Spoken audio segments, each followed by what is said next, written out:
खुलुमबाय आं सिबि रानि ब्रह्म गोजोन फुंबिलिनि बयनिसिमबो गाहाम हामलायनायखौ जासिहरनाय थाबाय आसा खालामो नोंथांमोना गासिबो मोजाङैनो दङ नोंथांमोननि थाखाय आं गोदान मोनसे भिडिअ लानानै फैबावबाय अन्नानै भिडिअखौ जोबजासिम नायलांदो क'क्राझार जिल्लायाव मेलेरिया गोसारनाया बांदों थांनाय बोसोरनि रुजुनायाव देग्लाय गोबां बांदों मेलेरिया गोसारनाया थांनाय से सप्तायावनो सानै सुबुङा जिउ खोमानो गोनां जादों मेलेरिया जानायनि थाखाय रिपर्टनि बायदिब्ला थांनाय 2023 मायथाइयाव सा 256 सुबुंनाव मेलेरिया मोननाय जादोंमोन नाथाय देग्लाय 18 नभेम्बर 2024 मायथाइसिमावनो 1901 सुबुंनि देहायाव मेलेरिया मोननाय जादों आरो थांनाय से सप्तायावनो सानै सुबुङा जिउ खोमानो गोनां जादों थैनाय सानै सुबुंनि मादाव सासेनि मुङा जोंसार औवारी बिथाङा क'क्राझार सदर थानानि सिङाव थानाय आइथुगाव गामिनि थागिबि एमआरएम देहा फाहामसालियाव बिथांखौ थिसननाय जादोंमोन नाथाय रैखा खालामनो हानाय जायाखै बिथांनि अनगायैबो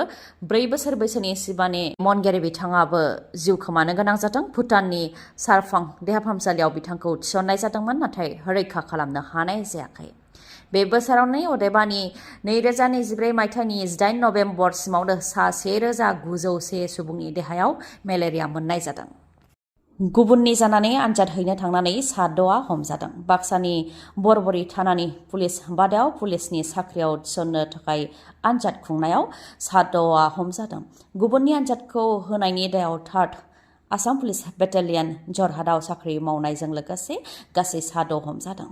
खारनाय आनजादखौ खारनानै होनायनि दायाव हमजादों हमजानायफोरनि मुङा बाक्सा सालबारिनि खौरां बसुमतारी फुंखा बर' आरो माखासे फुंखा बर'नि बिफाया फोरमायथिनाय बायदिब्ला फुंखा बर'नि बिगुमैया आसाम पुलिसनि साख्रिनि थाखाय खारनो गोनांमोन नाथाय देहायारि जेंना सोमजिनायनि थाखाय बिबोनां फुंखा बर'आ बिगुमैनि मुङाव खारनानै होदोंमोन दा गुबुननि मुङाव खारनानै होनायनि दायाव हमजाबाय साद'नि मादाव 3rd grade Assam police battalion जरहाटआव साख्रि मावनाय सासे पुलिसबो हमजादों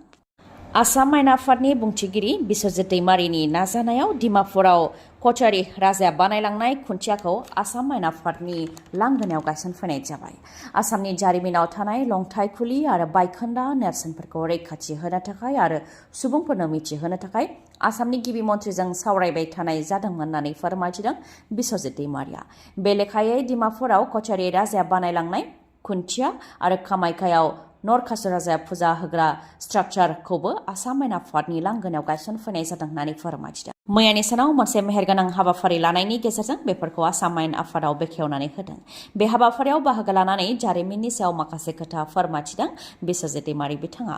आहम राजानि सिगांनिफ्रायनो गोबां राजा महाराजाफोर दंमोन नाथाय आसाम सरकारा जारिमिनाव खालि आहम राजानि सोमोन्दैल' फोसावबोदं महाभारतनि समनिफ्रायनो असुर नरकासुर बान राजानि बायखोन्दा नेरसोनफोरा दंबोयो नाथाय आसाम सरकारा बेफोरखौ माब्लाबाबो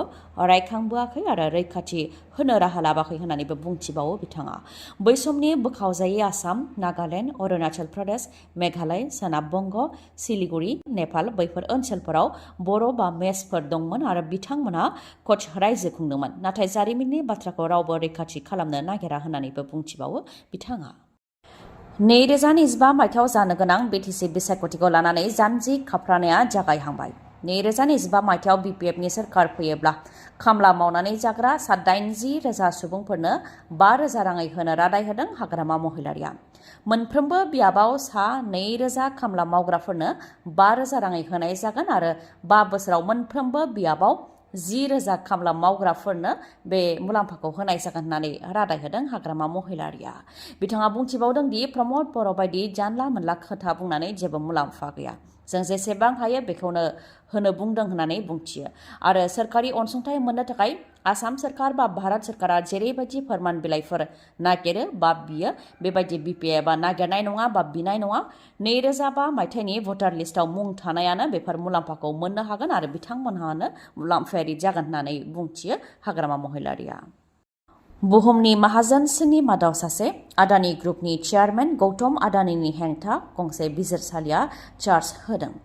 आदानि ग्रुपनि चेयारमेन गौतम आदानिजों लोगोसे बिथांनि बिदानि फिसा सागर आदानि गासै 7 हेंथा USनि मोनसे कर्टआ चार्ज लाबोदों बिथांमोननि हेंथा माखासे फोरमान मोननायनि थाखाय चार्ज होदों चार्जनि बायदिब्ला भारताव गेदेर सलार एनार्जी कन्ट्रेक्ट मोननो थाखाय गासै $265 मिलियन अदेबानि 2029 कौटि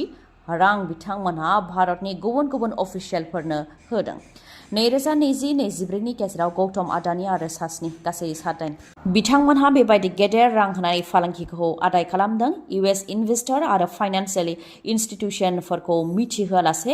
दोनखुमानानै बेफोर प्रजेक्टखौ सिरि आदाय खालामखुमादों, जायनि थाखाय बिथांमोनहा कर्टआव अजद होनायाव कर्टआ बिथांमोननि हेंथा अदेबानि आदानि ग्रुपनि चेयारमेन गौतम आदानिजों लोगोसे गासै 7 हेंथा चार्ज लाबोनो गोनां जादों। गौतम आदानिनि हेंथा USनि कर्टआ चार्ज लाबोनायनि उनावनो बेरेखा दोलोनिफ्रायबो गोख्रोङै गाग्लोबदों। खौथि खौथि रांनि केलेंकारि खालामनायनि थाखाय गौतम आदानिनि हेंथा USनि मोनसे कर्टआ चार्ज लाबोदोंब्लाबो भारतआव आदानिनि हेंथा जेबो राहा लानाय जानाय नङा, मानोना प्राइम मिनिस्टार नरेंद्र मोदी बिथाङानो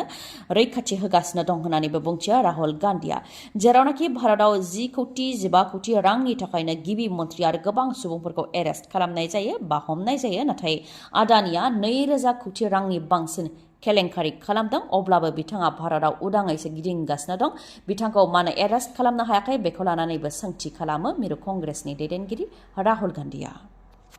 गुवाहाटीआव सिखाव दाखायत, रां लुथिनाय, सना माला बोख्लाबनाय, रां सेख'नाय बायदि जाथाय जाबाय थानायखौ लानानै गुवाहाटी पुलिसआ खौरांगिरि मेल हांख्रायनानै सांग्रांथि होदों। गुवाहाटी पुलिसनिफ्राय बेखौनो फोरमायथिदों दि सिखावफोरा गुबुन गुबुन महर लानानै गिदिंथिंगासिनो दङ, जेरै खायफाया दिन हाजिरा मावग्रा जानानै गिदिंगासिनो दङ, खायसेया रेपिड' सालायग्रा, खायसेया डेलिभारि बय, सुइगि, जमेट' मावफ्लानानैबो सिखाव दाखाथि खालामगासिनो दङ होननानै फोरमायथिदों। थांनाय साननैसो सिगां गुवाहाटीआव जानाय मोननै जाथायनि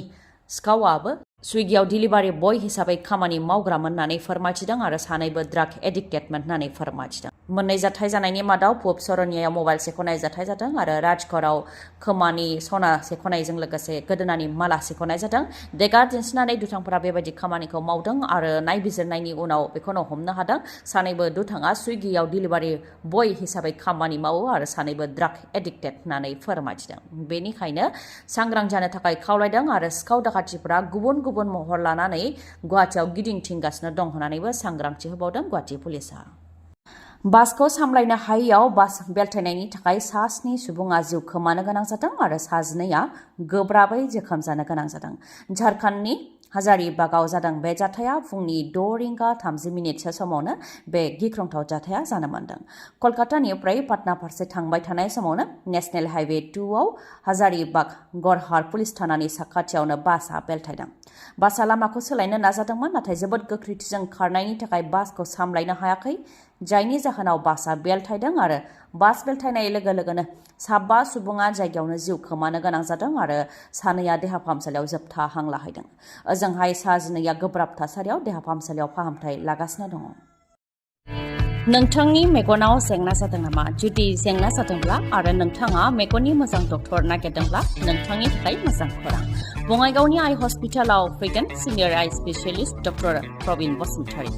बिथाङा एम्स निउ दिल्लीनि बारग' SR, RPC आरो दिल्ली GNCTनि बारग' आइ कनसालटेन्ट। डक्टर प्रबिन बसुमतारीनि अनगायैबो मेगननि डक्टर आशराफुल आलम आरो डक्टर मेघाली शर्माखौबो बङाइगावनि आइ हस्पिटालाव नोंथांमोनहा मोननो हागोन। लोगोसेनो कम्पिउटार पेकनि गेजेरजों केटारेक्ट सार्जारि खालामनो हागोन, जेराव जेबो सानाय गैयालासे, सुथेनाय गैयालासे आरो गोख्रैनो गाहामाव फैफिननायखौ नोंथांमोनहा मोननो हागोन। आबुं थङा जाहैबाय बङाइगाव लवार आसाम हस्पिटालनि उल्था दिगाव बास स्टेन्डनि साखाथियाव। फुंनि 10 रिंगानिफ्राय मोनाबिलि 7 रिंगासिम मेगननि डक्टरखौ मोननो हागोन बे बङाइगावनि आइ हस्पिटालाव। माबाफोर सुलुं लानो गोसो दंबावोबा नोंथांमोनहा 6900949900 बे नाम्बाराव खौरां लाहरनो हागोन। गोजोन्थों। दिनैनि भिडिअआ एसेनोसै, गाबोन फिन लोगो मोनफिनबावगोन। नोंथाङा जुदि आंनि भिडिअखौ मोजां मोनदोंबा लाइक, कमेन्ट आरो शेयार खालामनो दाबाव। गोजोन्थों।